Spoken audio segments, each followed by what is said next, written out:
With just hours remaining before a deadline that was put forward in late July to address Hollywood's approach to abortion, what sort of politicians they're gonna support, where they're going to do their productions, they've put out a statement to some extent. It's described as being full of boilerplate remarks. They say they share the high profile showrunners and writers' concerns around the health, safety, and well-being of dedicated employees and the people who support our productions.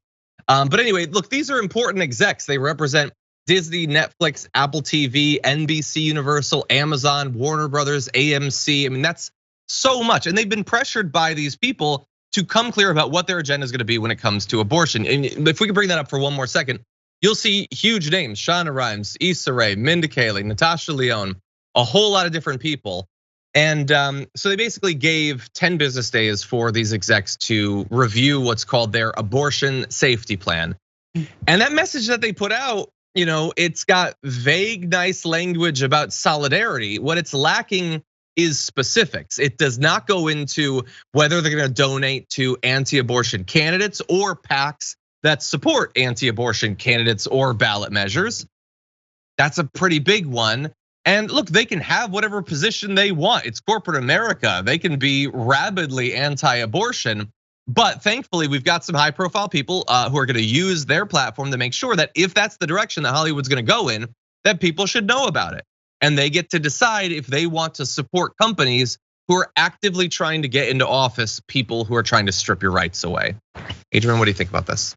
I really do appreciate that these actors are using their platform and their voice, and also producers and people who have some power in the industry, and pushing Hollywood execs to make decisions that are more inclusive for them, particularly because this is something that primarily impacts women when it comes to abortion, having access to it. And also, just the thing is that Hollywood is it's the United States' greatest export, and it's something that'll radiate and emanate hopefully around the world in terms of the actions that they take. So this can have significant implications, and I'm really, really glad again that these people are using their privilege, their position, and their power to push back. Yeah, 100%. I mean, look, we didn't name everyone there, but it's very, very high profile women in Hollywood. In addition, if we could jump ahead to graphic 7, there was not long ago, I think it was in the last couple of weeks, a group of 600 male showrunners and writers also sent a similar sort of letter talking about the crisis that was coming when it comes to these rights. So, you don't often see a lot of solidarity in Hollywood. Like you briefly had a good number of people who are at least giving lip service to the Me Too movement. Other than that, like there's been a little bit of support from some actors and actresses and producers on, for instance, She-Hulk. They were raising the profile of the issues that are facing CGI artists, their tough working conditions and all that. But you don't often see it, like, and it's an important issue. It's a huge issue. I think that it's their right to use this if they want to, and it's gonna be interesting to see in particular. I see people in the chat talking about this. What's gonna happen with Atlanta, where more and more filming is being done for TVs and movies. Of course, it's in a state that, the law is gonna end up being pretty barbaric when it comes to this, if recent elections are anything to go by.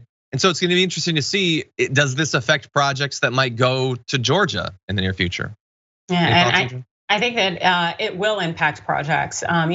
Georgia has been very hospitable to Hollywood, and there are a lot of large studios that do operate there regularly. I think CNN is also headquartered there. And Gavin Newsom, I think he invited a lot of Hollywood to come to California instead. And of course, they're gonna have to make it a little bit more hospitable to film in California. But it should be good in terms of, or it's a good thing to have these states face consequences for the decisions that they're making. These financial consequences are important, absolutely. Exactly. Yeah, people take this stuff seriously, and they're right to.